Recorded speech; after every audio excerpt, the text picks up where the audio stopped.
guys, LegoMan598 here, and here we go. This is actually the first installment of the actual series that's going to be called the Project Gun. Pretty basic, I know. I put it on my Instagram that it was pretty basic, but basically what we have here is the G&G combat machine. Anyway, so what I'm going to do today is I'm just going to take the gearbox out, kind of show you guys how that's done, if I can get it right, just right away. First thing I always do personally is always get out the actual receiver pin, and this one I've actually not taken apart yet, so this is new.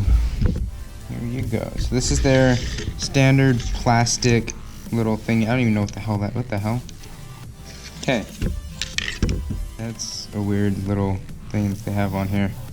So everything will be replaced eventually. I'll probably never use this again. Oh, Jesus, that really came off? Oh, maybe not. Okay, sorry. I haven't ever taken this thing apart, so it's weird looking at everything and all the different things that are probably wrong with this gun. But obviously, you can see inside here, this is your actual cylinder. It's your whole mech box. G&G, as it says right here. You guys are probably upside down on that. Turn that back for you. Sorry if this view is a little weird. This is probably how I'll do all of these. I'm just going to push this back in. Make it a little bit less annoying. So basically, to do this, what you're going to do is you're going to take all the pins out. There's a pin here. There's your pin here that I believe goes through the actual area where your trigger is housed. And then you have to take out your mag release, as well as after you take the buttstock off, you're going to have to take off the actual buffer tube, because there's a spring in there that holds the buffer tube, but that goes directly into your spring guide itself. So again, I'll go through all of that right now, actually. So first thing that I usually do is always take out my mag release. It's one of the easier things. Just push down a little bit and you unscrew it. Everything will come out. Probably even replace this as well. There we go. Usually I don't do that like that. Usually just comes right out in the top. You just unscrew that one screw and you're done. And just for safekeeping, the best thing you can do is always just to put the screw back on and just make sure everything stays together. It's usually your best. That's in your best interest, just in case you are going to keep this. And for the moment being, I am going to keep this one just because I don't have the replacement one. Once that's out, usually what I'll personally do next is the stop, just so I can relieve the actual one sec, I forgot that the fuse and all that stuff in this gun are stupid. This out, untighten it real fast. Well, loosen it, that's probably the better terminology for that. This one's being a pain.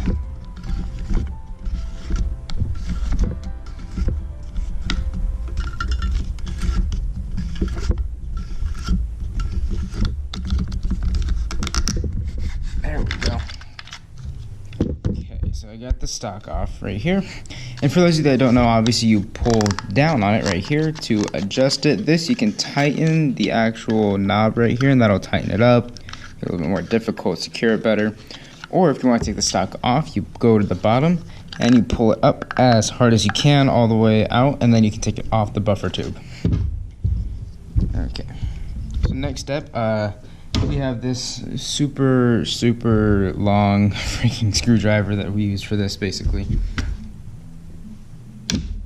There's going to be a Phillips screw all the way in the center and all the way down there in the center.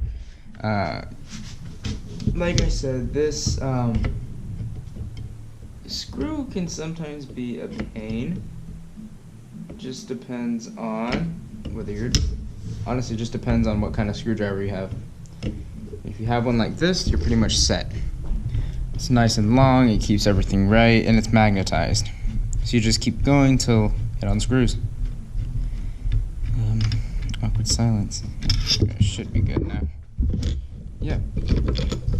So this next step is mainly not for Polar Star users. This one's obviously for AG users, which is who I am targeting this audience for, the up-and-coming tech. I'm not a great tech by any means, but right here you can see you have your connectors. In a standard G&G, you have your connectors. You just wiggle these out. Me personally, I always, even though there's no battery, I disconnect the ground or your negative wire first and then the positive wire. And there.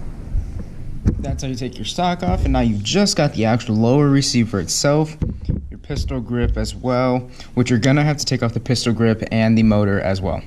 The one thing I do recommend is, also do not touch the middle screw. But this one's gonna need an actual hex key. Let me see if I have the right one right here. And I do. Okay, so I'll use this one. But basically with this, I would definitely take a picture, or like I'm having a video right now, but I would definitely take a picture or do something when it comes to the actual placement of the wires. When I did my first motor, I screwed up the actual wires, and I had to bring it in, and Drew fixed it for me, which was really great. He's a great guy. He does everything pretty good. Actually, not pretty good, but he does everything phenomenally. It's all perfect. If it isn't perfect in his standards, he doesn't give it back to you, basically. Anyways, I also lost the actual disc itself that actually pushes the motor up or lets it come down. It puts it in its set position. So, you get this in the hole itself, and you just start taking it out.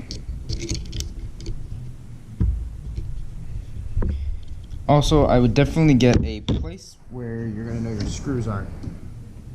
Your screws, pin, whatever it is that you're using, and I hate it when these stupid things end up like this. They get stuck on your tools. There we go. Put all the screws up there. Let me see if this will fit. Sorry about that. I'm trying to get everything on camera as best I can. And then I would always just keep my finger right here, just because this will lift up a little bit. Okay. Oh, maybe not. It is kind of secure in there. Okay, so like I said before, this is the point where I get a phone. I'll do it just, obviously, for my own purposes. And I will move this out of the way for you guys, and always have your phone, you know, just take a picture. So I'm going to use a knife, probably in a stupid manner, so I wouldn't recommend doing that. Just get something that's going to be able to get down in there and pry this open. Probably use a screwdriver, probably be easier just to put it in there and get it off. There we go. And now you have your exposed motor. Hey guys, so obviously a little bit of a different scenery, a little change in scenery into the room where I do a lot of my filming. This isn't my actual room, but this is just where I do the filming. Different gun. The reason I'm doing this is because I'm actually in the process of editing the footage in Premiere right now for the actual video. And I got to this point, right? And I'd gotten to the point in the video, which is right around here. Let me hit play, and I got to this point, and the camera cut off. The GoPro that I'm using right now, it creates separate smaller files to make it probably a little bit easier to import them onto your desktops or PC or whatever you use. And when I was in doing so, it didn't, whenever I put everything on the computer, because I took everything off of it and put it onto a single folder, and when I did that, I guess I didn't double check the files because I thought they were all there. Turns out they weren't, and I already deleted everything off the GoPro, so I'm gonna have to do this a different way. So the point where it left off, it was actually just taking out the taking off the motor plate right here, which is just, taking off the motor plate off the pistol grip, which is right here. Sorry. But right here is your motor plate. This is actually my dad's KWS R7. This was his first gun, in which I replaced the inner barrel and the spring. But right here you have your motor plate, big bunny. But you have your motor plate, you just take off the two screws. Like I said, don't touch this screw. The reason I said that, and didn't explain it actually, but the reason I said that is because this is your motor height adjustment. On the gun that I was adjusting, it was, on the G&Gs, it was a hex key. Otherwise, it's going to be this standard flathead, sorry. So you just use an Allen hex key, or you would use a flathead like this gun to adjust it, lefty loosey, righty tighty. So if you adjust it left, it lets the motor come up, go down, so it doesn't sit on your spur gear as much, on your bevel gear, sorry, as put in there. If you tighten it, it pushes it in there, and that's how you get that really whiny noise. Otherwise, when you pull it out, you'll get a really spinny kind of noise, I guess you could think about, as if it sounds like it's overworking rather than complaining. So after you do that, there's going to be a red wire and a black wire, another one, your actual motor connectors. Let me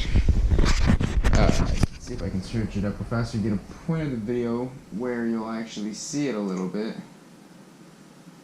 Double click this footage. And basically on there, what you're going to see are the two wires are going to be connected down in there in order to actually engage into the motor. So what you'll do is you'll take like a small, very, very thin, here we go, a very, very thin flat nose pliers, and those are the two right there, because this is where I'd already taken everything apart and I was doing stuff. This is actually a different episode of it. I'm just cutting it into bits, so it's gonna have a abrupt ending. Sorry about that. You take a, right there, you can see they're an L shape, so they look like that kind of, they're an L. There you go, an L. That's my last name, by the way.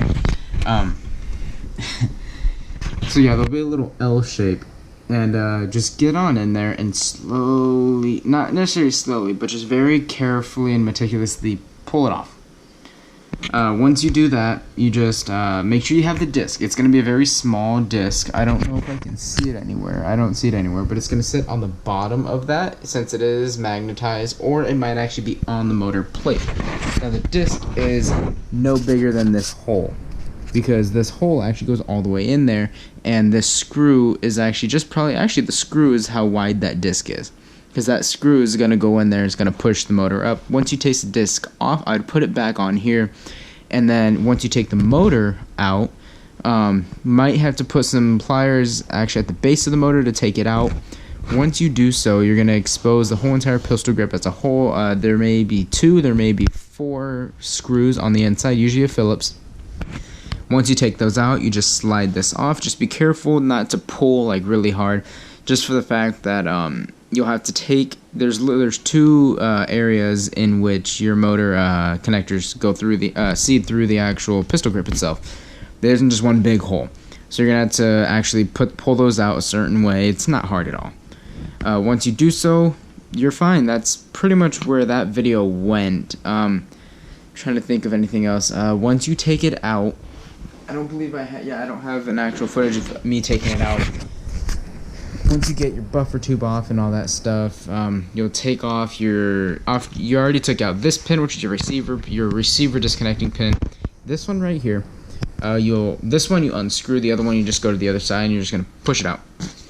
And once you do that, it'll actually disconnect the rear part of your mech slash gearbox from the receiver. After you do that and take out your mag release, you're going to go into this pin right here. Now, I was explaining on the actual video, look for the textured side. I don't see it on here. Usually the left side is the texture. So you're going to take that, you're going to punch this pin out. Make sure the textured side is the part that comes out first, so you can just slide it out. Otherwise, you're going to have to go the other way. It's going to be a pain in the ass to get to. So once you do so, you're perfectly fine to take your thing out. You're just going to lift up on the back a little bit on the gearbox and lift out. Okay, guys, so I finished up. This will be the closer to that first episode. The way I'm going to do is I'm going to split up all the actual videos that I have. Here's my gun wall-ish thing. Just all the different guns that I have.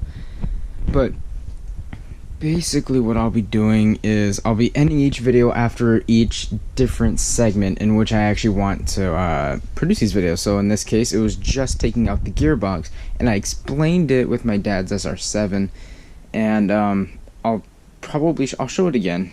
I'll actually show it in a different video, and then I'll cut the videos. Like I said, they're gonna have abrupt endings, and I'm sorry about that. I didn't think about it while I was making it. I just took it all in one take for about 2 hours.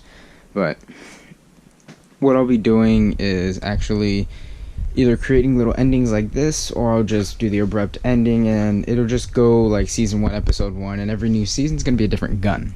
So that's the cool thing.